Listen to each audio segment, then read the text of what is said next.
আমি যুবকদের বইলা যায়, ও যুবক তোদের পায়ে ধরে বলে যায়, কালো মেয়ে বিয়ে কর, কানা মেয়ে বিয়ে কর, বোবা মেয়ে বিয়ে কর, রিক্সা চালক ভ্যান চালকের মেয়ে বিয়ে কর। ওই সুন্দরীর পাগল হোস না, গুণের পাগল হ, রূপের পাগল হোস না। ওই রূপ দেখায়া তোর বাবারে খাইছে, ওই রূপ দেখায়া তোর দাদারে খাইছে, ওই রূপ দেখায়া তোর ভাইরে খাইছে। ওই রূপের কারণে আর চুলায় আগুন পাড়তে যায় না। ওই রূপের গৌরবে তোর বাড়ির কোনো কাজ করবে না। ওই রূপের গৌরবে তোর সংসারে কোনো কাজ করবে না। ওই রূপের গৌরবে দুনিয়ার মধ্যে জিনা ব্যভিচার করবে। ওই রূপের গৌরবে তোরে খেয়ে ফেলবে। ওই রূপ বন্ধ করে গুণ আলামে বিয়ে কর, দুনিয়াতে শান্তি পাবি। জোরে জোরে চিল্লায় বলেন ঠিক কিনা? আবার অনেক মা স্কুয়ার শোনে, মারা শোন, ও মা বিয়ের আগে তোর দাদিরে বল, মারে বল, ওই ছেলেটারে বিয়ে করবো যে ছেলেটা সারাদিন পরে আমার একটু খাবার দিবে, হালাল খাদ্য। ওই ছেলেটা হারাম খায় না, সুদ খায় না, ঘুষ খায় না। ওই বড় চাকরিওয়ালার দরকার নাই, বড় বাড়িওয়ালার দরকার নাই, বড় গাড়িওয়ালার দরকার নাই, ওই মৌলবী মুন্সির দরকার নাই। এমন একটা স্বামী আমাকে দিবা যে স্বামীটা 5 ওয়াক্ত নামাজ পড়ে গো মা, যে স্বামীটা হালাল খাদ্য খায়, যে স্বামীটা মদ খায় না, গাঁজা খায় না, জুয়া খেলে না, যে স্বামীটা তার মা বাবার প্রতি পাগল, যে স্বামীটা দুনিয়ার ইসলামের বিধান মানে, যে স্বামীটা দাড়ির মধ্যে কোনোদিন খুর দেয় নাই। ওই ছেলেটা, যে ছেলেটা দাড়ির মধ্যে জীবনে খুর দেয় নাই, যে ছেলেটা আজান পড়লে জীবনেও ঘরে বসে থাকে না, আজান দিলে সঙ্গে সঙ্গে ছুটে মসজিদে যায়। মা গো এমন একটা ছেলে আমারে দাও, এমন একটা ছেলের সঙ্গে বিবাহ দিয়া দাও। আমি বাড়িওয়ালা চাই না, গাড়িওয়ালা চাই না, আমি একটা হালাল করে ইমানদার বান্দারে চাই। তাকে নিয়ে যদি না খেয়ে থাকি, গাছতলায় থাকি, তবুও জান্নাতের মধ্যে থাকবো। জোরে বলেন ঠিক কিনা? এ মুসলমান শুনে নাও, আমি আপনাদেরকে বইলা দেয়, এরা কিয়ামতের ময়দানে অধিকাংশ নামাজি ব্যক্তি, অধিকাংশ ইমাম, অধিকাংশ হাজি গাজী জাহান্নামে যাবে। ছেলে জাহান্নামে যাবে, মেয়ে জাহান্নামে যাবে। মেয়ে ডাকতে বলবে, ফেরেশতা আমাদের একটু চা আছে রে।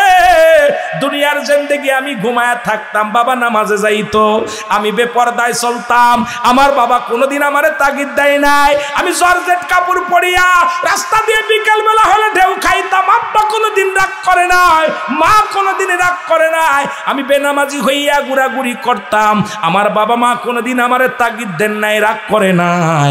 আজকে আমি শেষ বেলা জাহান্নামে যাবেও আমার বাপ মারে একটু দেখতে চাই, বাপ মারে সামনে আনা হবে। পিতা মাতার বুকের মধ্যে লাথি মারবে সন্তান, ওই সন্তান এসে ডাকবে, বলে বাবা তুমি হজ করেছো, মক্কা মদিনায় গেছো, তুমি তো একদিনও নামাজের জন্য আমারে তাগিদ দাও নাই, একদিনও তুমি আমারে নামাজের জন্য জোর করে নামাজে নিয়ে যাও নাই, একদিনও নামাজ না পড়লে খানা বন্ধ করে দাও নাই, একদিন আমি খারাপ পথে গেলে তুমি আমারে কোনোদিন রাগ করো নাই। মেয়ে বলবে বাবা কোনোদিন তুমি, আমি জর্জেট পাতলা কাপড় পরিধান করতাম, একদিনও তুমি আমারে বারণ করো নাই। কত সেরাদের সঙ্গে আড্ডা মারতাম, একদিনও তুমি রাগ করো নাই রে বাবা। আজকে আমি জাহান্নামে যাব, তুমি জান্নাতে যাবি, এটা হবে না। এই সঙ্গে বলিয়া বুকের মধ্যে লাথি মেরে দিবে। আরে আল্লাহ রব্বুল আলামিন ডাক দে বলে, মালিক ফেরেশতা ধরে আসা, ওই জাহান সন্তান যেহেতু বাবার বুকের মধ্যে লাথি মারছে, সন্তান যেহেতু মায়ের বুকের মধ্যে লাথি মারছে, ওই হাজি গাজিরে নিয়ে যা, জাহান্নামে নিয়ে যা। মালিক ফেরেশতার ছেলেরা দইরা, হাতখানা দইরা, পায়ের মধ্যে শিকল লাগাইয়া টানতে টানতে জাহান্নামের দিকে নিয়ে যাবে। আমি আপনাদেরকে বইলা যায়, এই সন্তানাদি পরিবার পরিজন ডাকছে, আল্লাহ আমানত, আমানতের খেয়ানত করার অধিকার আপনার নাই। ওই সন্তান বেনামাজি ত্যায্য করে দেন, ওই সন্তান বেপরদায় চলে ত্যায্য করে দেন, ওই সন্তান হারাম খায় ত্যায্য করে দেন, যে সন্তান সুদ খায় তারে ত্যায্য করে দেন, যে মেয়ে বেপরদায় চলে তারে ত্যায্য করে দেন, যে মেয়েটা আপনার কথা শোনে না তাকে ত্যায্য করে দেন। আজকে ওই ছেলে মেয়ের কারণে জাহান্নাম, এই দুনিয়ায় বেশি দিন থাকবো না। আল্লাহ কয় বান্দারে শুইনা লাও, কুল্লু মান আলাইহা ফান, এই পৃথিবী সব কিছু চূর্ণ বিচ্ছিন্ন করে দিবে আমার আল্লাহ। জোরে জোরে চিল্লায় বলা যাবে না আল্লাহু আকবার। আল্লাহ ডাকতে বল, বান্দা শুইনা লাও গো, এই জমিনটা আমি রাখবো না, এই জমিনটা আমি চূর্ণ বিচ্ছিন্ন করে দিব। কুল্লু মান আলাইহা পান, সব শেষ। আল্লাহ কয় বান্দা এই জমিনটা আমি চূর্ণ বিচ্ছিন্ন করে দেব, এই জমিনের মাটিগুলো পুরা আমি তামা বানায় দিব, এই জমিনের যত পানি আছে সব পানিগুলো পুড়ে ছাই বানায় দিব। এই যে আপনাদের এমনিতে রাস্তা দিয়ে সব পানিতে থই থই করে, এ মুসলমান শোনো, দেলের কান্ডা লাগা শোনো, এই মিঠা মনের জমিনে শত শত বাড়ি তলা যায় পানির নিচে, পানির মধ্যে হাজার হাজার বিঘা জমি পড়ে থাকে। আল্লাহ কয় পানিগুলো পুড়ে হবে ছাই, জমিনগুলো পুড়ে হবে মাটি। যেদিন কিচ্ছু বলতে কিচ্ছু থাকবে না, সেদিন থাকবো শুধু আমি আল্লাহ, আমি থাকবো আমার রাসূলের ভালোবাসা নিয়া। সুতরাং মাটিগুলো পুড়ে হবে তামা। এই মাটি পরের ফাঁকি দাও, মাটি পরের সম্পদ লুটে খাও। এমন নেতা আছে পরের জমিগুলো লুট করে খায়, খাজনা ঠিক মতো দেয় না, প্রতিবেশীর হক মেরে খাস। এ মুসলমান হারামখোর বান্দা শোন, এই জমিনটা আল্লাহ পুড়ায় তামা বানায়া দিবে, এই জমিনটা আল্লাহ আস্ত রাখবে না, এই জমিনের মাটি রাখবে না, পানিগুলো রাখবে না, সব পানিগুলো পুড়ে ছাই হয়ে যাবে। যেদিন কিচ্ছু বলতে কিচ্ছু থাকবে না, সেদিন থাকবে আমার আল্লাহ। গোলামি করব কার? জোরে বলেন, গোলামি করব কার? দাসত্ব করব কার? আরো জোরে বলেন, আইন মানব কার? জোরে জোরে চিল্লায়া বলা যাবে না আল্লাহু আকবার। এই দুনিয়ার মধ্যে কল্যাণকারক হইয়া অল পৃথিবীর মধ্যে নবীজি আসলেন উম্মতের কল্যাণ স্বরূপ হইয়া। এই নবীর আদর্শ যার অন্তরের মধ্যে নাই, সে কেমন মুসলমান? নবীজির গুণে গুণান্বিত হওয়ার দরকার আছে কি না? ওয়ামায়াতি খায়রুল লাকুম আফাতি খায়রুল লাকুম। আল্লাহর নবী ডাক দে বলে, উম্মতিরা শুনে নাও, ভালো করে শুনে নাও। এই পৃথিবীর মধ্যে আমি আবার পৃথিবী থেকে বিদায় নিয়ে গেলাম, দুনিয়া থেকে বিদায় নিয়ে গেলাম। আমি নবী আমার উম্মতের জন্য এটাও কল্যাণ স্বরূপ। নবীজি ইন্তেকাল করেছে, এখন আমার দেশের কিছু বাতিলে মৌলবীরা আছে, কয় নবী মরে গেছে। নবী কয় ওফাতি খায়রুল লাকুম, আমার ওফাতটাও হলো আমার উম্মতের জন্য কল্যাণ স্বরূপ। জোরে জোরে চিল্লায় বলেন মারহাবা। নবীজির ইন্তেকালটাও মুমিনের জন্য কল্যাণ স্বরূপ। সুবহানাল্লাহ বলেন না? সুবহানাল্লাহ। আরো জোরে, আরো জোরে সুবহানাল্লাহ। আল্লাহর নবী বলে, উম্মতিরা শোনো, এই দুনিয়ার মধ্যে যদি কোন উম্মত গো ভালো কর্ম করে, পৃথিবীর মধ্যে নেক আমল করে, সঙ্গে সঙ্গে আমি নবীজি আল্লাহর দরবারে প্রশংসা করি উম্মতের। আল্লাহ অমুক গ্রামে অমুক ব্যক্তি গো আল্লাহ ভালো কর্ম করেছে, নামাজ পড়েছে, রোজা রাখছে, হজ করেছে, যাকাত দিছে, সঙ্গে সঙ্গে আমার নবীজি প্রশংসা করে আমার আল্লাহর দরবারে। আজকে যেমন রহমতপুরের জমিনের মানুষগুলো ভালো একটা কাজ করেছে, আমার আল্লাহর ডাক দে, আমার হাবিব ডাক দে, আল্লাহ ওই রহমতপুরের কিছু আশেকরা জান্নাতের বাগান সাজাইছে, অমুক অমুক দান ধ্যান করেছে, অমুক অমুক ইসলামের জন্য নিবেদিত ছিল, অমুক অমুক জান্নাতের বাগানে বইয়া আল্লাহ তোমার দিনের কথা শুনে গো আমার আল্লাহ নবী প্রশংসা করে আমার উম্মতের হইয়া। আবার যদি কোন উম্মত পৃথিবীর মধ্যে গুনাহের কাজ করে গো, সঙ্গে সঙ্গে রাহমাতুল লিল আলামিন আল্লাহর দরবারে ইস্তেগফার করে, ক্ষমা চায় আমার আল্লাহ, অমুক গ্রামে অমুক ব্যক্তি ভুল করেছে, তারে তুমি ক্ষমা করে দাও। অন্যায় করে মুসলমান, অন্যায় করে উম্মতিরা ক্ষমা চায় আমার নবী। ভুল করে সন্তান মাফ চায় বাবায়, ভুল করে বাজানরে গ্রামের ছেলে, ইউনিয়নের ছেলে মাফ চায় চেয়ারম্যান মেম্বার যাইয়া। অন্যায় করি আমরা, মাফ চায় আমার নবী। সেই নবীর পক্ষে থাকা লাগবে কি লাগবে না? আর জোরে জোরে চিল্লায়া বলা যাবে না মারহাবা। ওই তৎকালীন জামানার মানুষ দেবতা মূর্তির কাছে সাহায্য চাইতো, দেবতার কাছে সাহায্য চাইতো। তৎকালীন জামানার মানুষগুলো ঈমান হারা হয়েছিল, বহু দেবতার পূজা করত, বহু ক্ষুধার দেবতার দোয়া চাইতো। মুসলমান শুনে নেন, শুধু তাই নয়, ওই কাবা শরীফের মধ্যে 360টা মূর্তি পূজা হতো। এই মূর্তির কাছে তারা সাহায্য চাইতো, তারা কি করত? সাহায্য সহযোগিতা চাইতো। কিন্তু পৃথিবীর মধ্যে যুগে যুগে যত নবী আছেন, সমস্ত নবীগণ তো একমাত্র দ্বীনের দাওয়াত দিছে, আল্লাহর দাওয়াত দিছে। আর মুসলমানদের জন্য সর্বোপরি আমরা যেহেতু কালেমা পড়েছি লা ইলাহা মুহাম্মাদুর রাসূলুল্লাহ, বলেন লা ইলাহা ইল্লাল্লাহু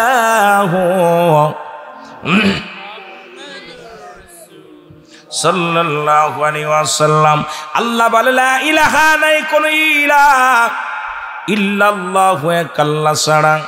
মুহাম্মাদুর রাসূলুল্লাহ, আল্লাহ পাকের প্রেরিত রাসূল বা বান্দা হলো রাহমাতাল লিল আলামিন। সুতরাং আল্লাহ ছাড়া কেউ নাই। আল্লাহ হায়াতের মালিক, রিজিকের মালিক, আল্লাহ বাঁচানোর মালিক, আল্লাহ সব কিছু দেওয়ার মালিক, নেওয়ার মালিক। বৃষ্টি দেওয়ার মালিকও আমার আল্লাহ, নেওয়ার মালিকও আমার আল্লাহ। হায়াত মৌতের দেওয়ার মালিক, নেওয়ার মালিক আমার আল্লাহ। সব কিছু দেওয়ার মালিক কে? জোরে জোরে চিল্লায় বলেন কে? সব কিছু করার মালিক কে? সব কিছু করার মালিক আমার আল্লাহ। ফিরে যেতে হবে আমার আল্লাহর কাছে, আর তাকে পাওয়ার জন্য একটা মাধ্যম আছে, ঠিকানা হলো নবী মুহাম্মদুর রাসূলুল্লাহ সাল্লাল্লাহু আলাইহি ওয়াসাল্লাম। জোরে জোরে চিল্লায় বলা যাবে না আল্লাহু আকবার। এ ভাইরা আমার, বন্ধুরা আমার, এই জন্য আমাদের মুরব্বীরা যারা আছেন, গার্জিয়ান আছেন, যারা সচেতন হওয়া দরকার। সন্তানদেরকে দ্বীনি ইলম শিক্ষা দেওয়ার দরকার। তৎকালীন জামানার একটা কথা বললে আপনারা বুঝতে পারবেন। ইসলামের দ্বিতীয় খলিফা হযরত ওমর ফারুক রাদিয়াল্লাহু তাআলা আনহু, হযরত ওমর ফারুক রাদিয়াল্লাহু তাআলা আনহুর কদমের মধ্যে এক বৃদ্ধা তার সন্তানকে দেখতে নিয়ে আসলো গো। বৃদ্ধা ডাকতে বলে, আমিনুল মুমিনিন,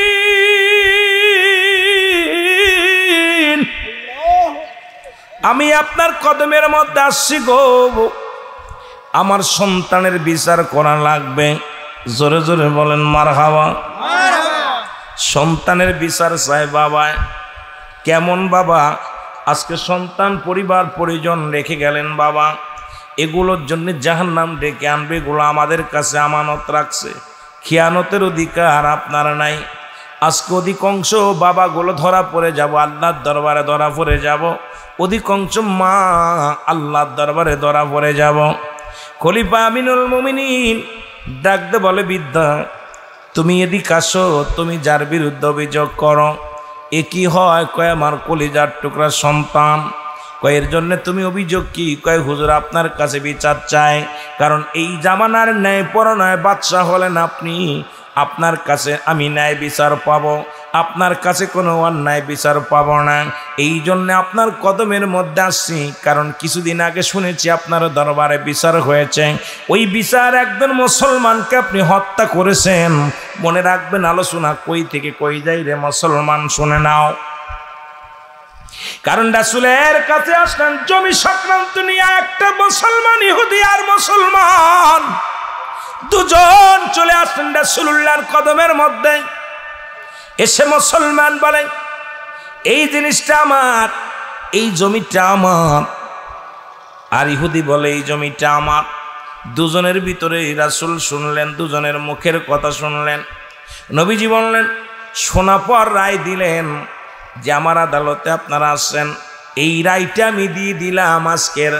এই রায় হলো ইহুদির পক্ষে গেছে। জোরে জোরে বলেন সুবহানাল্লাহ। রায়টা কার পক্ষে গেছে? ইহুদির পক্ষে গেছে রায়টা। মুসলমান চিন্তা করে, আমি হলাম মুসলমান, আমি হলাম দাড়িওয়ালা, আমি হলাম টুপিওয়ালা, আমি হলাম কোরআনওয়ালা। রায় আমার পক্ষে রাসূল দিল না, আমার পক্ষে রায় না দিয়া নবীজি রায় দিলেন একজন ইহুদির পক্ষে। কেমন মুসলমান? এই রায় আমি মানি না, এই রায় আমি মানতে পারি না। ইহুদিকে বলে, ইহুদি রে, রাসূলুল্লাহ যে রায় দিছে এই রায় আমি মানি না, এই রায় আমি মানতে পারি না। তুমি যদি মানো, মানতে পারো, আমি মানতে পারি না। চলো যাই হযরতে আবু বকর সিদ্দিক রাদিয়াল্লাহু তাআলার কদমের মধ্যে যাই। যে আবু বকর নবীজির চাইতে 6 মাসের বড়, জ্ঞানী বড়, তার কাছে আমরা চলে যাই। ইহুদি বলে, তুমি কেমন মুসলমান গো? তোমার নেতা যেটা ফয়সালা দিছে আমি সেটা মেনে নিলাম। তোমার নেতা হুকুম দিছে, তোমার নেতা রায় দিয়েছে, আমি রায়ের বিরুদ্ধে অভিযোগ করি নাই, সুতরাং তুমি রায়ের বিরুদ্ধে অভিযোগ করো। তুমি কেমন মুসলমান? মুসলমান কয়, আমি মুহাম্মাদের রায় মানি না। যেতে হবে কার কাছে? যেতে হবে কোথায়? আবু বকরের কাছে।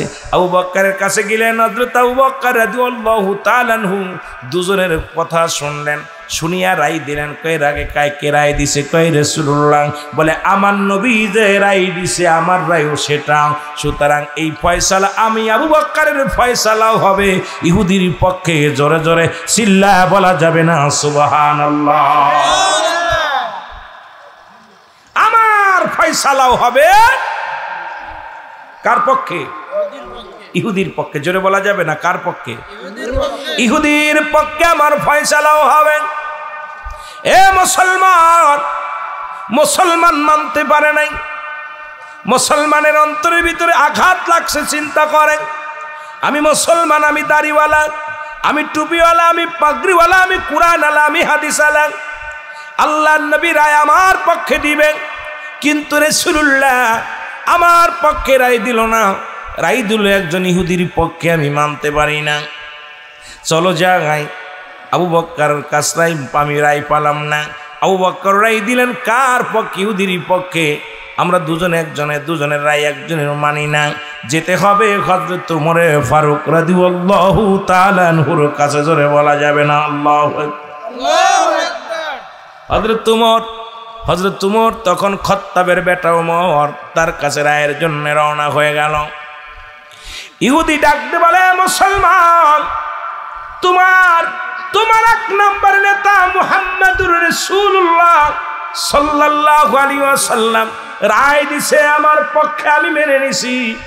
যদি রায় তোমার পক্ষে দিত আমি তাও মেনে নিতাম, কারণ মুসলিম মিল্লাতের নেতা, গোটা কুল কায়নাতের নেতা, যিনি নবীদের নবী, মক্কা মদিনার মহাতাপস, আরে মুসলমান নবী কুল শিরোমণি রাহমাতুল লিল আলামিন যে রায় দিছে আমি সেই রায়ে সন্তুষ্ট। তবে তুমি সেই রায়ে সন্তুষ্ট হতে পারো নাই। তুমি চলে গেলে আবু বকরের কাছে, তার রায়ে তুমি সন্তুষ্ট হতে পারো নাই। তুমি এখন যেতে চাও আর কার কাছে? আমি কোথাও যেতে পারবো না। ইহুদি বলা পর এবার মুসলমান কয়, না না, কারণ এই দুজনের রায় আমি মানি না। যেতে হবে হযরতে খাত্তাবের বেটা ওমরের কাছে। ওমর যে ফয়সালা দিবে, আর একটা ফয়সালা আমি আর কোন তোমার কাছে কারোর কাছে ফয়সালা চাব না। চলো যাই হযরত ওমরের কাছে। ওমর যে ফয়সালা দিবে এটা আমি মেনে নিব। জোরে জোরে চিল্লায় বলা যাবে না আল্লাহু আকবার। ইহুদি বলতেছে, তুমি কেমন মুসলমান? আল্লাহ কমিনান নাস, মানুষের মধ্যে মাকুল, তারা বলবে আমান্না, তার ঈমান আনছে। এ মুনাফিকেরা শোন, আল্লাহর কুরআন কি কয়? আল্লাহ কমিনান নাস, মানুষের মধ্যে মাকুল, তারা বলবে আমান্না, তারা ঈমান আনছে বিল্লাহি, আল্লাহর প্রতি। এক শ্রেণী মানুষ আছে মুসলমান, শুনে নাও, এই এক শ্রেণী মানুষ আল্লাহর নবীর কদমের মধ্যে যাইতো, নবীরে ধোঁকা দিত। এখনো আছে অসংখ্য মুসলমান, দাড়ি টুপি জুব্বা পাগড়ি সব আছে, নামাজ পড়ে না। দাড়ি টুপি জুব্বা পাগড়ি সব আছে, ইমান ভালো তাজা না। দাড়ি টুপি জুব্বা সব আছে, ইসলামের বিধান মানে না। দাড়ি টুপি জুব্বা সবই আছে, কিন্তু মুসলমান নবীরে মানতে পারে না। দাড়ি টুপি জুব্বা পাগড়ি সব আছে, আমার নবীর দুরূদ শুনলে ভালো লাগে না। দাড়ি টুপি জুব্বা পাগড়ি সব আছে, কিন্তু মুসলমান ইসলামের অনেক বিধান তার ভালো লাগে না। জোরে বলেন ঠিক কিনা? আল্লাহ কয়, মুসলমান শুনে নাও, দিলের কান্ডা লাগা শুনে নাও।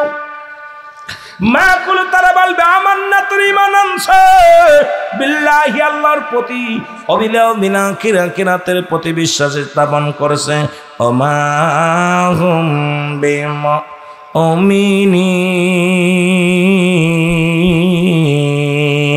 আল্লাহ কয় তারা মুমিন বলে, মুত্তাকিন বলে দাবি করবে। জোরে জোরে চিল্লায় বলো মারহাবা। এ মুসলমান গভীর মনোযোগ শুনে নাও, গভীর মনোযোগ। যে কথাগুলো বলতেছিলাম দিলটা নরম করে হৃদয় দিয়ে উপলব্ধি করতে হবে কথাগুলো। মুনাফিক তৎকালীন জামানায় ছিল, এখনো আছে, তাদের চিনার দরকার। কোরআন থেকে আলোচনা করতেছি, কোরআন কি বলে শুনে নেন বাবা। এটা আমি আপনাদেরকে জানাইব, ধীরে ধীরে আমি জানাই গো মুসলমান। আল্লাহ নবীর কদম থেকে হযরত আবু বকরের কদম থেকে ইহুদি মুসলমান দুজনই রওনা হয়ে গেছে গো। হযরত উমর ফারুক রাদিয়াল্লাহু তাআলা আনহু কদমের মধ্যে চলে গেলেন। খলিফা হযরত উমর ফারুক দুজনকে দেখে ডাক দিলেন, দুজনকে বসতে দিলেন। হযরত উমর বলে, তোমরা কিসের জন্য আসছো? কয়, আমরা একটা ফয়সালার জন্য আসছি। কয়, কি ফয়সালা? কয়, ফয়সালা। কয়, কি ফয়সালা? তোমরা গিয়েছিলে কোথায়? এই ফয়সালার জন্য কারুর কাছে গিয়েছিলে নাকি? কয়, হ্যাঁ। কোথায় গিয়েছিলাম? রাহমাতুল নবী রাহমাতুল লিল আলামিনের কাছে গিয়েছিলাম। কয়, নবীজি কি রায় দিয়েছে? কয়, ইহুদির পক্ষে রায় দিছে। আল্লাহ নবীর পাগল আশিক উমর ডাক দে কয়, ও মুসলমান, নবী কি রায় দেশে বলো গো। কয়, আল্লাহ নবী দুজনের আলোচনা শুনিয়া, দুজনের কথা মুখের কথা শুনিয়া রায়টা দিছে কার ইহুদির পক্ষে দিয়ে দিছে। আমি মানতে পারি নাই, যেহেতু আমি দাড়িওয়ালা, আমি টুপিওয়ালা, আমি পাগড়িওয়ালা, এই রায়টা আমি পাবো, কোনো মুসলিম পাইতে পারে না। তারপরে কি হয়েছে? কয়, গিয়েছিলাম আবু বক্করের কাছে। আবু বক্কর কি রায় দিছে? কয়, আবু বক্কর শুনিয়া রায়টা দিছে কার পক্ষে? রায়টা দিছে হযরত বাজান রে আবু বক্কর রায় দিয়েছে কার? ইহুদির পক্ষে। এবার আপনার কাছে আসি, আপনি কথাটা শোনেন, শুনে আমাদের রায় দেন। হযরত উমর ফারুক দুজনের কথা শুনিয়া বলল, আমিও রায় দিব, যেহেতু দুজনই রায় দিছেন। যে ব্যক্তি আবু বক্কর রায় মানে না, যিনি রাসূলুল্লাহর রায় মানে না, আমি উমর ফয়সালা দিব গো। দাঁড়াও, একটু দেরি করো, আমি ফয়সালা দিব, তোমার ফয়সালা দিয়ে দিব। ভিতরে ঢুকে গেলেন, ঘরের মধ্যে ঢুকে গেলেন, ঢুকে খোলা তরবারি নিয়া মুসলমান চাকচিক্কা একটা তরবারি নিয়ে বাইর হয়ে আসলেন। বাইর হইয়া ডাক দে কয়, ও মুসলমান, আয় আয় আয় আয়। যিনি আমার রাসূলুল্লাহর বিচার মানতে পারে নাই, যিনি হযরত আবু বকরের বিচার মানতে পারে নাই, যিনি রাসূলুল্লাহর বিচারে সন্তুষ্ট হতে পারে নাই, যিনি আবু বকরের বিচারে সন্তুষ্ট হতে পারে নাই, আমার কাছে ফয়সালা আমি দিব। এক কোপের সঙ্গে সঙ্গে ও মুসলমান, মুসলমানের কাল্লাটা দিয়ে খণ্ডিত করে ফেলেছে। জোরে জোরে চিল্লায়া বলা যাবে না মারহাবা?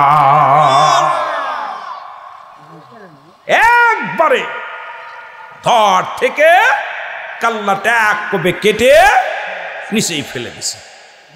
এলাকার মধ্যে রব উঠে গেল, মুসলমান মুসলমানদের হত্যা করেছে।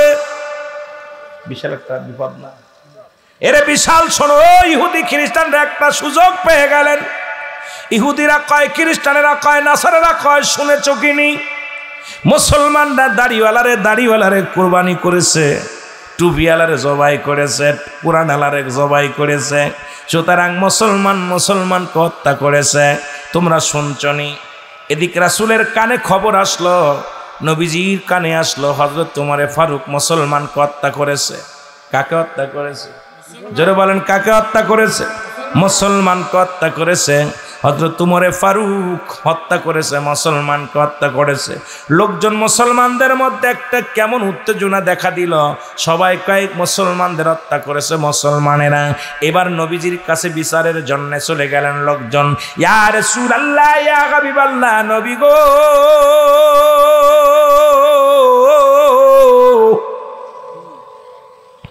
মায়ার নবী, মায়ার নবী গো, যে মুসলিমকে উমর হত্যা করেছে তার দাড়িও ছিল, টুপি ছিল, পাগড়ি ছিল, সব কিছু ঠিক ছিল নবী গো। তার ভিতরে তো কোরআন ছিল, তার ভিতরে তো দাড়িও ছিল, টুপিও ছিল। তাকে হত্যা করেছে, আমরা এর বিচার চাই। আমার আল্লাহ ডাক দে কয়, জিবরিল দৌড়ে যা, আমার হাবিব যদি রায় দিয়ে দেয় আমি অসন্তুষ্ট হয়ে যাব। আমার উমর কোনো মুমিনকে হত্যা করে নাই, উমর হত্যা করেছে মুনাফিক মুসলমানকে। জোরে জোরে চিল্লায়া বলা যাবে না আল্লাহু আকবার। আল্লাহ নবী মুসলমান শুনে না, বসে আছে। জিবরিল আমিন ডাকতে বলে, মায়ার নবী গো, ও মায়ার নবী, আপনি আগেই রায় দিয়েন না, রায় দিয়েন না। আপনার উমর কোন মানুষ সলমানকে হত্যা করে না,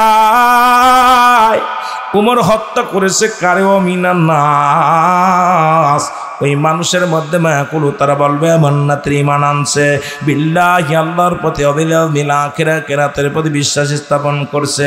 ওমা হুম বিমুমিনিন, আল্লাহর নবী ডাক দেখায়, আল্লাহ ডাক দেখায়, হাবিব ওরা আপনার কদমের মধ্যে যাইতো, মুমিন বলে দাবি করতো, মুত্তাকিন বলে দাবি করতো গো ইয়া রাসূলুল্লাহ, ইয়া হাবিবাল্লাহ। উমর যাকে হত্যা করেছে তিনি একমাত্র নামধারী মুসলমান ছিল, তিনি মুমিন নয়, মুমিন নয়, তিনি মুমিন নয়, তিনি মুসলমান নয়, মুনাফিক মুসলমান। আজকে আমার দেশে অসংখ্য মুনাফিক মুসলমান যারা ওই ব্যাঙ্গের লগে ব্যাঙ্গের বিয়া দেয়, আজকে মুনাফিক মুসলমান যায় দরগা পূজা করে, আজকে মুনাফিক মুসলমান আজকে সমাজের মধ্যে মুসলমান কি করে, নামাজ ছেড়ে দেয়, আজকে মুনাফিক মুসলমান রোজা ছেড়ে দেয়, মুনাফিক মুসলমান পর্দার বিধান ভুলে গেছে, মুনাফিক মুসলমান এই সমাজের মধ্যে দুর্নীতিবাদ, মুনাফিক মুসলমান হওয়ার কারণে সুদ খায়, মুনাফিক মুসলমান হওয়ার কারণে ঘুষ খায়, মুনাফিক মুসলমান হওয়ার কারণে দুনিয়ার মধ্যে জিনা ব্যভিচার করি, মুনাফিক মুসলমান হওয়ার কারণে আজকে দুনিয়ার মধ্যে হট্টগোল হয়। কোন মুমিন কোনদিন মুত্তাকিন কোনদিন অন্যায় করতে পারে না। আল্লাহ বলে ইয়া আইয়ুহাল্লাযীনা আমানু, আল্লাহ কা ঈমানদার, ঈমানদার বিশ্বাসীরা। আল্লাহ যদি বলতো ইয়া আইয়ুহান নাস, ও মানুষ সম্প্রদায়, আল্লাহ মানুষকে ডাক দেন না, আল্লাহ ডাক দিছে ঈমানদারদের, ঈমানদারেরা শোনো, ঈমানদার বিশ্বাসীরা ঈমানদারের সংজ্ঞা শোনো। ঈমানদার ওই ব্যক্তি যিনি মুসলমান যার দ্বারাই কোনো অন্যায় কাজ সংগঠিত হয় না, যার দ্বারাই নামাজ কাজা হয় না, যার দ্বারাই দুনিয়ার মধ্যে অন্যায় পথে পা বাড়ায় না। মুমিন ব্যক্তি, মুত্তাকিন ব্যক্তি, ঈমানদার ওই ব্যক্তি যার দ্বারাই দুনিয়ার মধ্যে জুলুম চলে না, যার দ্বারাই দুনিয়ার মধ্যে মতমত অন্যায় কাজ করা সম্ভব নয়, জীবন দিতে রাজি আছি, অন্যায় করতে রাজি নয়। আল্লাহকে এই সমস্ত মানুষদেরকে ডাক দে বলে, মুসলমান শুনে নাও, ও মুসলমান শোনো, শোনো, ভালো তেলের কান্ডা লাগা শোনো, আল্লাহকে ঈমানদারেরা বিশ্বাসীরা শোনো, তোমরা ভালো করে শুনে নাও। আজকে ঈমানদার যদি হইতাম এই দুনিয়ার মধ্যে জুলুম ব্যভিচার করতে পারতাম না। ঈমানদার যদি হয় ওই ব্যক্তি দুনিয়ার মধ্যে মানুষকে ঠকাইতে পারবে না। ঈমানদার যদি হয় আল্লাহ জিকির ছাড়তে পারে না। ঈমানদার যদি হয় দুনিয়ার মধ্যে বেগানা বেপরদায় চলতে পারে না। ঈমানদার যদি হয় এই দুনিয়ার মধ্যে সমাজ নষ্ট করতে পারে না। ঈমানদার যদি হয় এই দুনিয়ার মধ্যে অন্যায় অপরাধ জগতে জড়াইতে পারে না। ঈমানদার মুখে মুখে ঈমানদার, মুখে মুখে ঈমানদার। আল্লাহ কয় এই সমস্ত বেঈমানদের জন্য আমি রেখে দিলাম গো। শুনে নাও, শুনে নাও, ওই সমস্ত বেঈমানদের জন্য আমি রেখে দিলাম দাতুলিল কাফিরিন, ওই কাফের বেঈমান মুনাফিকদের জন্য একটা নয়, দুটি নয়, 7-7টা জাহান্নাম প্রস্তুতি করে রাখলাম। জোরে জোরে চিল্লায় বলা যাবে না আল্লাহু আকবার। আতিউল্লাহ আতিউর রাসূল। এ মুসলমান, আল্লাহর অনুগত হও, আতিউল্লাহ আল্লাহর অনুগত হয়, ঈমানদার তারা আল্লাহর অনুগত হয়। ঈমানদার যারা আল্লাহর রাস্তে তারা চলে, ঈমানদার যারা আল্লাহকে ভয় করে, ঈমানদার যারা আল্লাহর প্রতি তাওয়াক্কুল রাখে, ঈমানদার যারা আতিউল্লাহ আল্লাহর অনুগত হয়। আল্লাহর অনুগত সারা দুনিয়ার মধ্যে মানুষের অনুগত হতে পারে না। আতিউর রাসূল আল্লাহর রাসূলের অনুগত হয়। একমাত্র ঈমানদার যারা আল্লাহর রাসূলের অনুগত হয়। এই পৃথিবীর মধ্যে অন্য কারণ অনুগত হয় না। এই দুনিয়ার মধ্যে আল্লাহ রাসূলের প্রেম ছাড়া এর মধ্যে কিছু পাওয়া যায় না। জোরে বলেন ঠিক কিনা? আর একটু জোরে জোরে চিল্লায় বলা যাবেন আল্লাহু আকবার। এ দুনিয়ার মুসলমান শুইনা নাও, যে কথা বলতেছিলাম তেলের কান্ডা লাগা শোনো গো। এই উমরে ফারুক রাদিয়াল্লাহু তাআলা আনহুর কদমের মধ্যে বৃদ্ধা আসলেন তার সন্তানকে নিয়ে। মনে আসেনি রে বাবা? মনে আসেনি? এই কথাটা বলতে যায় আমি হযরত ওমরের রাজ্যে চলে গিয়েছিলাম একটু দূরে। আমি চলে গেছিলাম মুসলমান শুনে নাও। বিদ্যা ডাকতে বলে আমিনুল মুমিনিন,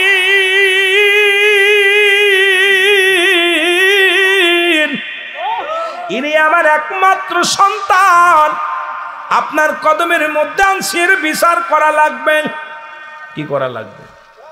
জোরে বলেন বিচার করা লাগবে। কি করা লাগবে? জোরে বলেন কি করা লাগবে? বিচার করা লাগবে। বাবাই চাই সন্তানের বিচার। কেমন বাবা? ইমানদার বাবা। বাবাই ডাকতে কয় আমিনুল মুমিনিন, আপনার কদমের মধ্যে আসছে, বিচার করা লাগবে। হযরত ওমর ফারুক ডাকতে কয় কি বিচার করব আপনি বলেন? কয় নাম্বার ওয়ান হলো আমার সন্তান মানুষ হত্যা করছে। মানুষ হত্যা করা পাপ না নেকি? জোরে কোন পাপ না নেকি? মানুষ হত্যা করেছে। হযরত ওমর ফারুক রাগান্বিত হয়ে গেছে, চোখ দুটা লাল হয়ে গেছে। কত্তাবের বেটা ওমর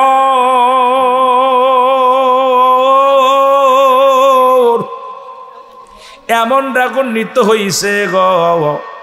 বলে 2 নাম্বার কি? বলে হুজুর 2 নাম্বার অপরাধ আমার সন্তান ওদের মাদক সেবন করে, মাদক সেবিকা। 2 নাম্বার বিচার, এই মাদক সেবন করা ভালো কাজ না মন্দ কাজ? এ যুবক একটু দিলের কান্ডা লাগা শোন। 3 নাম্বার অপরাধ, সন্তান জিনা ব্যভিচার করেছে। এই 3টা অপরাধ ছোট না বড়? জোরে বলেন 3টা অপরাধ ছোট না বড়? নাম্বার 1 অপরাধ হলো মুসলমান মানুষ হত্যা। নাম্বার 2 হলো মাদক সেবন করেন। নাম্বার 3 হলো জিনাকারী। এই 3টা বিপদ, 3টা পাপ। কি ছোট পাপ না বড় পাপ? জোরে কোন ছোট পাপ না বড় পাপ? খলিফা হযরত ওমর ফারুক ডাকতে কয় যুবক দাঁড়াও। যুবক দাঁড়ায় গেলেন। কয় যুবক রে তুমি বলো তুমি কি জিনা করছো? বলে জি হুজুর। কয় তুমি কি জিনার শাস্তি জানো? এই পৃথিবীর মধ্যে যদি কোনো যুবক জিনা করে, এই পৃথিবীর মধ্যে কোনো অবিবাহিত যুবক যদি জিনা করে, আজকে আমার ও বাজানেরা শুনে, রহমতপুরের বাজানেরা শোনো, এই কিশোরগঞ্জের মা বোনেরা শোনো, অনেক মায়ের স্বামী তো বিদেশের মাটিতে আছে, আজকে জিনা ব্যভিচারে লিপ্ত হয়ে গেছ। অনেক বাবারা বিদেশে আছে, শোনো তুমি তোমার স্বামীর হকটা নষ্ট করো। অনেক বেটারাও কিন্তু স্ত্রীর হক নষ্ট করো। ইসলামের বিধান শুই না। যদি পৃথিবীর মধ্যে কোন যুবক জিনা করে, কোন যুবতী যদি জিনা করে, শাস্তির বিধান হলো তার গায়ের মধ্যে 100 ডুরা মারতে হবে। 100 ডুরা মারার কয়েকটা ডুরা মারা পরে যদি মারা যায়, ওই মারা গেলে ওই যুবকরে গোসল করাইতে হবে, কাপন পরাইতে হবে। এরপরে তারা জানাজার নামাজ পড়াইয়া তার কবর দেওয়া লাগবে। এই বাকি যে অংশগুলো থাকবো, এ মুসলমান রহমতপুরের বাজানরা শোনো, বাকি যে বেতের আঘাতগুলো থাকবে, এই কবর দেওয়া পর তার বেতের আঘাতগুলো তার কবরের উপরে মারতে হবে। এটা হলো ইসলামের বিধান। ইসলামের বিধান শুনে নাও। এখন অবিবাহিত যুবক, অবিবাহিত যুবতী যদি জিনা করে ফেলে, এর শাস্তির বিধান হলো এটা। এখন যদি কোনো বিবাহিত পুরুষ জিনা করে, যদি বিবাহিত নারী জিনা করে, স্বামী থাকতে যদি অন্য কোনো পুরুষের কাছে যাও, স্বামীর আমানত নষ্ট করো, স্ত্রীর আমানত নষ্ট করো গো। ও মা বোনেরা শুইনা নাও, যদি কোনো বিবাহিত নারী বিবাহিত পুরুষ জিনা করে, সর্বপ্রথম তারে দরিয়া মাটি খুঁড়তে হবে, নাভি পর্যন্ত পুঁততে হবে। কোন জায়গা আছে বুক পর্যন্ত মাটির ভিতর পুঁততে হবে। এবার কঙ্কাল নিক্ষেপ করতে হবে, পাথর ছুঁড়ে মারতে হবে। যতক্ষণ পর্যন্ত মৃত্যুবরণ না করবে, ততক্ষণ পর্যন্ত মারা বন্ধ হবে না। এ রহমতপুরের বাবারা শোন, ভালো করে শোন। এখন হাতের মধ্যে জিনা, পায়ের মধ্যে জিনা, প্রতিটা ঘরের মধ্যে জিনা, জিনায় জিনায় ভরপুর হয়ে গেছে বাংলার অলি গলির মধ্যে। বড় কষ্ট হয়, বড় কষ্ট হয় এই কথাগুলো বললে। সব বক্তা উচিত কথা বলবে না, সব বক্তায় আলোচনা করতে যাই এই কথাগুলো বলবে না, কারণ দাওয়াত বন্ধ হয়ে যাবে। আজকে মুসলমান শুনে নাও, আমি আপনাদেরকে বইলা যাই, যখন ওই ব্যক্তি মৃত্যুবরণ করবে, ওরা মাটি খুঁড়ে উঠাইতে হবে। মাটি খুঁড়ে উঠাইয়া এই দিবালয়ে মানুষের সামনে কুকুর শিয়াল দিয়ে লাশটা খাওয়াইয়া দিতে হবে। এই পৃথিবীর মধ্যে বিবাহিত যুবকের, বিবাহিত নারী, বিবাহিত পুরুষের কোনো জানাজার নামাজ পড়া যাবে না। পৃথিবীর মধ্যে যদি কোনো জিনাকারী যুবক যুবতী মারা যায়, যদি কোনো বিবাহিত মুসলমান, শুনে নেন, বিবাহিত নারী পুরুষ যদি মারা যায়, এই জিনাকারী যুবক যদি হয়, ওর জানাজা পড়া যাবে না, কবর দেওয়া যাবে না, ওকে গোসল করানো যাবে না। পৃথিবীর মধ্যে রাস্তার মধ্যে ফেলে দিতে হবে, দিবালায় কুকুর শিয়ালতে তাদের খাওয়া দিতে হবে। এটা হলো আল্লাহর বিধান, এটা হলো ইসলামের বিধান। আর আজকে আমার দেশে জিনা হয়, টাকার বিনিময়ে মামলা দিয়া সারাই আনি। আমার যুবকেরা জিনা করে, তার পক্ষে বাবা উকলাতি করে। আমি কই যে সন্তান জিনা করে, আদালতে যায় বল, আদালতে যায় উকিলকে বল, জজ সাহেবকে বল, আমার ছেলের রায় দাও, ফাঁসির রায় দিয়ে দাও। ওই সন্তান আমার নয়, ওই সন্তান আমার নয়। ওই সন্তান ইয়াউমাল কিয়ামতের ময়দানে আল্লাহর আদালতে যেদিন দাঁড়ায় যাবি রে, ওই ছেলের কারণে জাহান্নামী, ওই মেয়ের কারণে জাহান্নামী। এই দুনিয়ার মধ্যে আমানত রাখছে সন্তান তোমার, ওই জিনাকারী সন্তানের দরকার নাই, ওই জিনাকারী মেয়ের দরকার নাই, ওই জিনাকারী সন্তানের তুমি পরিচয় দিও না। ওদেরকে ছুঁড়ে মারো, রাস্তায় ছুঁড়ে মারো, জোরে জোরে চিল্লায় বলো আল্লাহু আকবার। একটা বিচার যদি রহমতপুরের জমিনে হতো, একটা বিচার যদি মিঠামনের জমিনে হতো, আমার বিশ্বাস অত্র জমিনের মধ্যে আর জিনা ব্যভিচার চিরতরে বন্ধ হয়ে যেত। জোরে বলেন ঠিক কিনা? এই মেয়েরা শোন, ছেলেরা শোন, আহা, যে যুবক যুবতী জিনা করলে যদি ভুল করে ফেলে, অবিবাহিত, তাদের জানাজা হবে, কাফন হবে, কিন্তু তাদের 100 ডোরা মারতে হবে এমন লোক দিয়া যে 2-4টা মারলে মারা যাবে, 10টা-15টা মারলে মারা যাবে। কিন্তু আমার দেশে জিনা অফেন, এখন কোথায় যাব? সব জায়গা জিনা ব্যভিচার অন্যায়। আর বিবাহিত পুরুষ যদি হয়, কোনো মাপ নাই, ওকে মেরে ফেলতেই হবে। এই নাভি পর্যন্ত কোনো তওবা হবে না, এই নাভি পর্যন্ত পুঁততে হবে, নাভি পর্যন্ত মাটির নিচে পুঁতে তাকে পাথর ছুঁড়ে মারতে হবে, পাথর ডিলা। আমি চলে আসি। যুবক কেমন বলতেছে? যুবক বলে, হুজুর আপনি আমার মৃত্যুদণ্ড দিবেন, মেনে নিলাম, শিরচ্ছেদ করবেন, মেনে নিলাম, আমাকে আপনি হত্যা করবেন, মেনে নিলাম, আমার আপনার বিচারের কাছে আমার একটু সন্দেহ নাই, আপনি যে বিচার করবেন আমি মাথা পেতে মেনে নিলাম। তবে আমার বিচারের আগে আমার বাবার বিচারটা করা লাগবে। শোন, আমার বিচারের আগে কার বিচার করা লাগবে?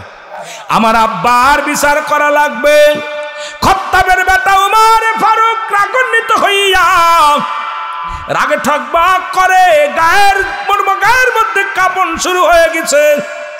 খাত্তাবের বেটা ওমর ডাকতে বলে, যুবক রে, তুমি কার বিরুদ্ধে অভিযোগ দাও? তুমি তোমার বাবার বিরুদ্ধে অভিযোগ দাও, তুমি কি জানো না কেউ? যুবক বলে, হুজুর আপনার বিচার আমি মানি, আপনার বিচারের আমি কখনো রায়ের বিরুদ্ধে কোনো অভিযোগ নাই, তবে আমার বিচারের আগে আমার বাবার বিচারটা দেখে যেতে চাই। আব্বার বিচার করা লাগবে। খালি দাড়ি টুপি বইরা মসজিদে বইয়া সুবহানাল্লাহ সুবহানাল্লাহ কইতে, মাইয়ে যে কার লগে বেড়াইতেছে খবর নাই, ছেলে কার লগে বেড়ায় খবর নাই, রাতের অন্ধকারে বইয়া ছেলে কার হাত ধরে, কার মেয়ের হাত ধরে, কার ঘরে ঢোকে, এসব দেখার কাজ নেই। খালি সাল্লাল্লাহ পড়ো বইয়া বইয়া, একদম মুগুর ফিটা করবো। যেরকম ঠিক কিনা? দেখা যায় 6 মাস চিল্লাই চলে গেছে, এদিকে বউ সালমের খবর আর নাই। কথা কয় না, কথা কয় না? আছেন এরকম কিছু? 6 মাস একবার 40 দিনই চিল্লাই চলে গেছে। আয়াটাকে বউ ছেলে মেয়ে কোথায় কোনটা, এইগুলো একদম খুঁজতে খুঁজতে দিন চলে যায়। আছে এরকম অনেকের আছে। রাগ করবেন না, রাগ করবেন। অনেক কইতে হুজুর আবার চিল্লার বিরুদ্ধে না, চিল্লার কথার কথা বলতেছি আর কি। মেয়ে ছেলের এগুলোর হক আমরা আদায় করতে পারতেছি না ঠিক মতো। জোরে বলেন ঠিক কিনা? এ মুসলমান শুনে নাও, দিলের কান্ডা লাগা শোনো। যুবক ডাকতে বলে, হুজুর 1 নাম্বার অপরাধ আমার আব্বার, সে আমাকে একটা ভালো মা দেয় নাই। এক নাম্বার অপরাধ আমার মার। এখন আপনার ছেলেকে বিয়ে দেওয়ার আগে ওই ছেলেটা দেখবেন মেয়েটা নামাজ পড়তে পারে কি না, ওই মেয়েটা পর্দায় থাকে কি না, ওই মেয়েটা কোরআন পড়তে পারে কি না। এখন আমরা সুন্দরী পুজোরি চকচক করলেই তো পাগল হয়ে যায়। এরা দেখি না আগের যুগের মানুষ যখন বিয়ে শাদী ছেলেদেরকে দিত, মারকুল মাতৃকুল পিতৃকুল ভালো করে টুকায়া টুকায়া দেখত। তারা রূপ দেখতো না, তারা দেখতো গুণ। তারা দেখতো না কত কালো মেয়েগুলো ভালো জায়গা বিয়ে হয়ে যেত। আমার যুবকরা এখন সুন্দরী পাগল, দলামূলর পাগল। এখন দলামূল দেখলে আর পাগল হয়ে যায়। এখন ওই যে আশা পাওয়ার ঘরে শান্তি নাই, সংসারে শান্তি নাই, ওই তোর জীবনটা খাবে ওই মুসলমান। শুনে নাও, ওই দুপায়া মানুষগুলো তোরে শেষ করে দিবে, সংসারটারে শেষ করে দিবে।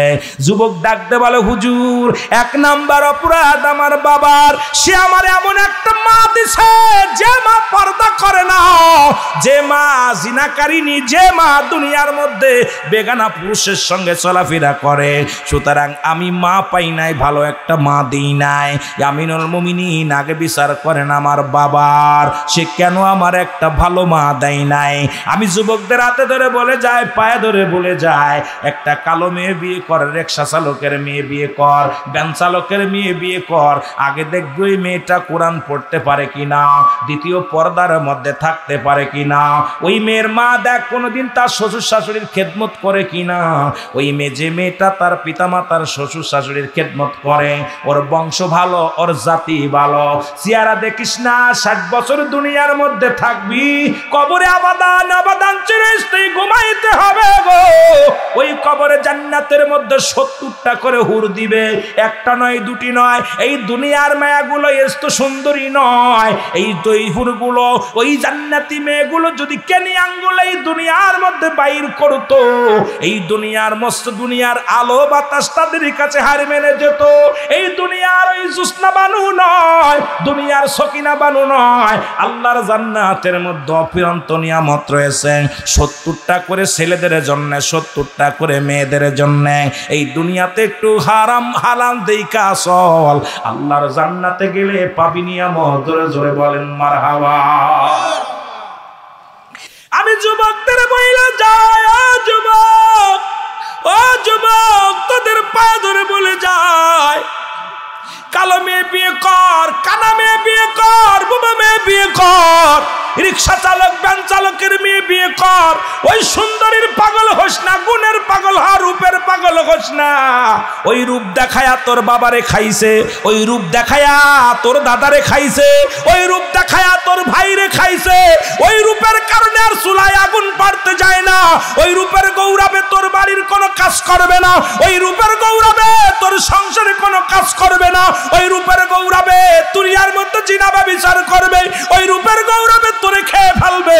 ওই রূপ বন্ধ করে গুণ আলামে বিয়ে কর, দুনিয়াতে শান্তি পাবি। জোরে জোরে চিল্লায় বলেন ঠিক কিনা। অপরাধ হলো আমার আব্বার। এই পৃথিবীর মধ্যে 2 নাম্বার অপরাধ, সে আমার ভালো একটা নাম দেয় নাই। পৃথিবীর মধ্যে নামটা, ও মুসলমান শুনে নাও, এই নামের জন্য অনেক পিতামাতা জাহান্নামে যাবে। সন্তানের ভালো একটা নাম রাখতে হবে। তবে আমার দেশের সন্তানের নাম রাখা শুনে নেন, এই পৃথিবীর মধ্যে সন্তান ভূমিষ্ঠ হওয়ার 7 দিনের 1 দিন আগে নাম রাখা দূরত্ব নয়। সুন্নাতে রাসূল যদি আদায় করতে হয়, তাহলে দুনিয়ার মধ্যে আপনার ছেলে আপনার মেয়ে যখন দুনিয়ার মধ্যে আগমন করবে, এই 7 দিন পরে আকিকা করে মেয়ের জন্য 1টা 2টি হলো মুসলমান, ছেলের জন্য 2টা। এখন গরিবত্তার কারণে যদি না পারেন, 1টা যদি দেন তাও হয়ে যাবে। তবে মাসালা হলো ওই 7 দিনের আগে 1 দিন আগেও নাম রাখা দূরত্ব নয়। আমার দেশে এখন আলতাসনও শুরু হয়েছে। আমার দেশে মুসলমান শুনে নেন, যখনই শুনে গর্বে কি কয় ছেলে হবে, ছেলের নাম রাখছে শাহরুখ খান, যদি কয় মেয়ে হবে নাম রাখছে কারিনা।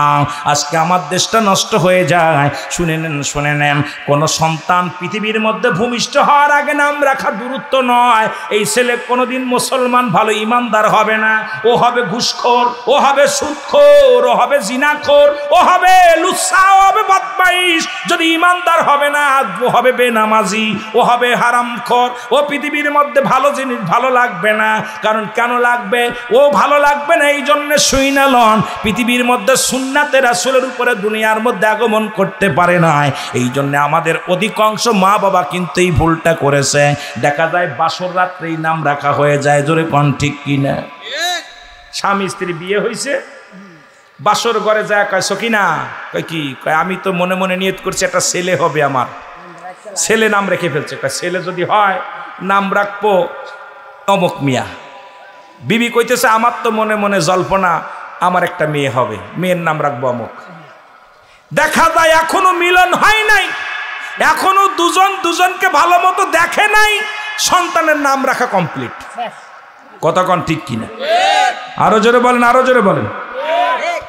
এরপরে নাম রাখবে কি? মুসলমান শুনে নাও, এ মুসলমান, আজকে আপনাদেরকে অনুরোধ করে যাব, যা ভুল করেছেন আর ভুল নয়। যদি সুন্নাতে রাসূলের উপরে কটাক্ষ থাকতে হয়, অটল থাকতে হয়, তাহলে আপনার সন্তান দুনিয়ার মধ্যে আসার ওই 7 দিনের একদিন আগে নাম রাখা যাবে না। ওই 7 দিনের একদিন আগে নাম রাখা দূরত্ব নয়। 7 দিন যখন অতিবাহিত হবে, সন্তানের মাথার চুলগুলো ফেলে দিবেন, হাতের নখগুলো কাটবেন, গা গোসলটা করাইবেন। গোসল যদি না করাইতে পারেন সুন্দরভাবে একটু গাটা মুছে দিবেন। এরপরে সুন্দরভাবে তার নামটা রাখবেন, সুন্দর একটা নাম দিবেন। মেয়ে হলে বাবার নামের সঙ্গে নাম যোগ করে রাখবেন, ছেলে হলে মায়ের সঙ্গে নাম মিলায় নাম রাখবেন। ও মুসলমান, সুন্নাতে রাসূল হলো এটা। আর আমাদের নাম রাখা এখনো হুজুর লাগে না, হুজুরের কাছেও যায় না। আগের যুগের মানুষগুলো যদি কোনো সন্তান হতো হুজুরের কাছে ফোন দিয়া ইমাম সাহেবকে, কারি সাহেবকে, আলেম সাহেবকে বলতো, হুজুর সন্তান হয়েছে, ছেলে হয়েছে, কি নাম রাখবো? এখন আর নাম রাখা যায় না। ওই পশ্চিম দেশের ডিজিটাল আইন আছে, কিছু ব্যবস্থা আছে। এখন ছেলের নাম এমন কিছু নাম রাখছে, লকি, জকি, বাবলু, লাবলু, কত কিছু নাম রে মুসলমান, যা ইসলামের মধ্যে পড়ে না। আল্লাহর আদালতে ধরা পড়তে হবে, বাঁচা সম্ভব নয়। জোরে বলেন ঠিক কিনা? সম্ভব না। 3 নম্বর অপরাধ, যুবক বলে হুজুর 3 নম্বর অপরাধ, আমার কোনো দ্বীন ইলম শিক্ষা দেয় না, আমারে কোনো কোরআনের জ্ঞান শিক্ষা দেয় না, ইসলামের বিধান শিক্ষা দেয় নাই। ও যুবক, আজকে তোমার ছেলে ল পাস করাইছো, ইঞ্জিনিয়ার পড়াইছো, নামাজের নিয়ম কানুন শিক্ষা দেও নাই, জানাজের নামাজের নিয়ম কানুন শিক্ষা দেও নাই, দোয়া দুরুদ কিছু শিখাও নাই। বড় ডিগ্রি করাইছো, বড় পিএইচডি করাইছো, ওই ছেলেই জাহান্নামে ডাক দিয়ে নিয়ে যাবে। সন্তান যখন আসবে নিম্নত তার নামাজের যে নিয়মগুলো লাগে এগুলো শিক্ষা দিবেন, জানা যায় যে নিয়মগুলো লাগে সেগুলো শিক্ষা দিবেন। যদিও আলেম, যদিও আপনি হাফেজ বানাইতে পারেন নাই, কারি বানাইতে পারেন নাই, মাওলানা বানাইতে পারেন না, আপনার ছেলেকে নিম্নতর 10টা সূরা শিক্ষা দিবেন, কয়েকটা হাদিস শিক্ষা দিবেন, ইসলামের বিধানগুলো এগুলো শিক্ষা দিবেন। যদি বাঁচতে চান, যদি বাঁচতে চান, আজকে ল পাস করানোর জন্য ছেলে লন্ডন দিয়া দেন, ডক্টর ইঞ্জিনিয়ার করানোর জন্য জমি জমা বিক্রি করে বিদেশে পাঠান, কিন্তু সকালবেলা মক্তবে ছেলেটা পাঠাইতে পারেন না। ছেলেটাকে সকালবেলা মক্তবে পড়াইয়া কিছু জ্ঞান শিক্ষা দিবেন, কিছু কোরআনের জ্ঞান দিবে। এটা শিখাইতে গেলে টাকা তো থাকেই না, ঘুম থেকে উঠানো সম্ভব নয়। আপনার এই ছেলের কারণে জাহান্নামে যাবেন, মেয়ের কারণে জাহান্নামে যাবেন, বাঁচা সম্ভব হবে না। জোরে বলেন ঠিক কিনা?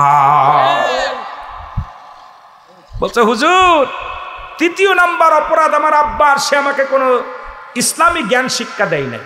সুতরাং আমি যদি ইসলামী জ্ঞান থাকতো আমি সুদ ঘুষ খাইতাম না, সুদ ঘুষের মধ্যে, ব্যভিচারের মধ্যে এইটা আমি লিপ্ত হতাম না। আমি ভুল করেছি হুজুর, আমার এই জন্যে খিসারত আমি না, আমার নষ্টের মূল হলো আমার আব্বা মা।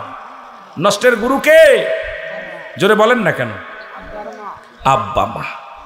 আহারে বাবা মা, আমি আপনাদেরকে অনুরোধ করে যাব, নিম্নতরে আপনার ছেলে মেয়ে যখন দুনিয়ার মধ্যে ভূমিষ্ঠ হবে তাকে কোরআনের জ্ঞানটা শিক্ষা দিবেন। আর এখন তো আজান ভালো লাগে না। কয়েকদিন আগে আমাদের এক মন্ত্রী বলছে যে আজান দিলে নাকি বেশ্যের আওয়াজের মতো লাগে। নাউজুবিল্লাহ বলেন না, আরো জোরে বলেন না। কারণ ওর কানে তো আজান যায় নাই। ওর অপারেশন, আমাদের দেশে অধিকাংশ সন্তান হয় সেজার করে। সেজার করে যারা ডাক্তার, নার্স, অধিকাংশ হিন্দু, খ্রিস্টান, বৌদ্ধরা। ওই নাচ ইহুদিরা যখন মুসলমান তো কানে আজান যায় না, কালেমা যায় না, ওর আজান ভালো লাগে না, বড় হয়ে ডক্টর ইঞ্জিনিয়ার হয়, আজান শুনলেই কয় ইমাম সাহেব কাজ পায় না, মজ্জেন কাজ পায় না, খালি আজান দেয়। এই জন্য ওর জবান থেকে আসছে যে মসজিদে আজান দিলে বেশ্যের আওয়াজে, বেশ্যে যেমন ডাক দেয় তার খরিদ্দার, বাংলাদেশে আজান দিলে মনে হয় এইরকম। নাউজুবিল্লাহ বলেন না। এরা আবার আমাদের দেশে বড় মন্ত্রী। আমি কি মিথ্যা বলতেছি? মিথ্যা বলতেছি? কষ্ট লাগে, এই জন্য বলতেছি। কষ্ট লাগে কারণ ওর মা ওরে আজান শিক্ষা দেয় নাই, ওর বাবা ওরে আজান শিক্ষা দেয় নাই, কারণ আজান ওর কানে যায় নাই, আজান কানে যায় নাই, কারণ জন্মের পরে ডিজে গান শুনছে। ওই ডিজে গান দেখবেন এখন সিজার করতে যাইয়া কানের ভিতরে মোবাইল লাগাই দিয়ে গান শোনে, আর গান শোনে সিজার করে। ওই করতে করতে ওর জন্ম হয়েছে অবস্থা। এই জন্য আল্লাহর রাস্তে এগুলো শিক্ষা নিতে হবে। জোরে বলেন ঠিক কিনা? আরো জোরে বলেন ঠিক কিনা? খলিফা হযরত উমর ফারুক ডাকতে বলে, যুবক ও যুবক আয়। যুবককে ডাকতে নিলেন, বৃদ্ধরে ডাকতে কয়, বৃদ্ধ আয় শুইনা লও, এখন বিচারের জন্য তুমি প্রস্তুতি হও, শাস্তির জন্য প্রস্তুতি হও। আজকে সন্তান নষ্টের জন্য তুমি দায়ী, তোমার স্ত্রী দায়ী, সুতরাং আজকে তুমি বিচারের জন্য, তুমি তোমার রায়ের জন্য তুমি ই করে দাঁড়ায় প্রস্তুতি হয়ে যাও। মুরব্বী ডাকতে বলে, আমিনুল মুমিনিন, আমি আপনার কাছে ক্ষমা চাই, আমার আল্লাহ যেন মাফ করে দেয়, আপনি আমাকে তওবা করায়া দেন, আমার কলিজার টুকরা সন্তানের তওবা করায়া দেন, আল্লাহ যেন আমার সন্তান আমারে মাফ করিয়া দেয়। হযরত আমিরুল মুমিনিন হযরতে খলিফা উমর ফারুক রাদিয়াল্লাহু তাআলা আনহু বাবা সন্তানকে কালেমা পড়ায় দিলেন, তওবা করায়া দিলেন।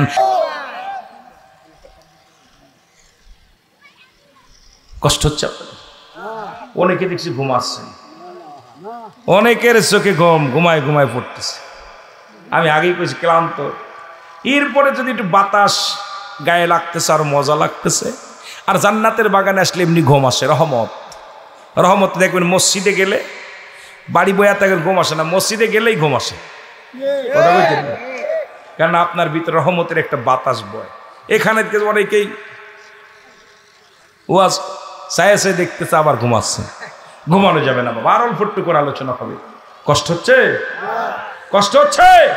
তাকবীর, নারায়ে তাকবীর, নারায়ে তাকবীর, আল্লাহু আকবার, নারায়ে রিসালাত, ইয়া রাসূলুল্লাহ, নারায়ে গাউসিয়া, ইয়া গাউসুল্লাহ, এই নবী রাসূল যেখানে,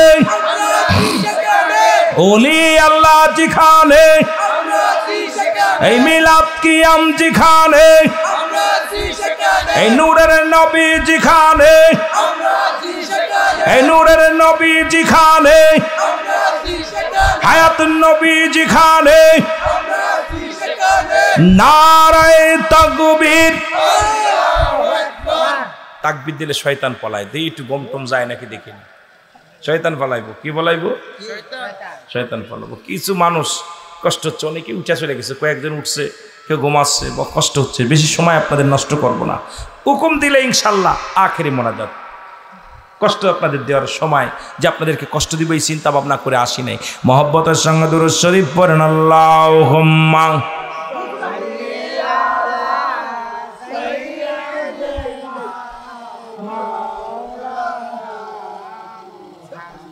ওয়ালা আলি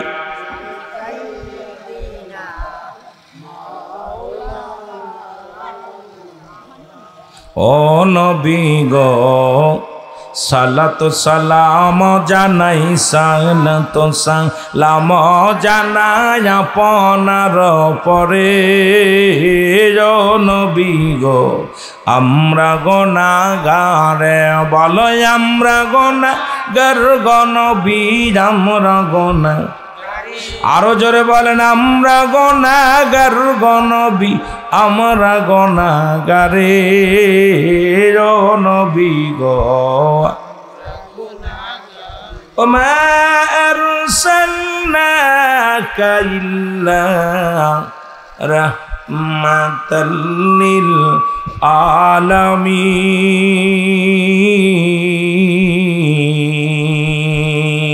জোরে জোরে চিল্লায় বলা যাবে না মারহাবা? আর একটু জোরে জোরে চিল্লায় বল আল্লাহু আকবার।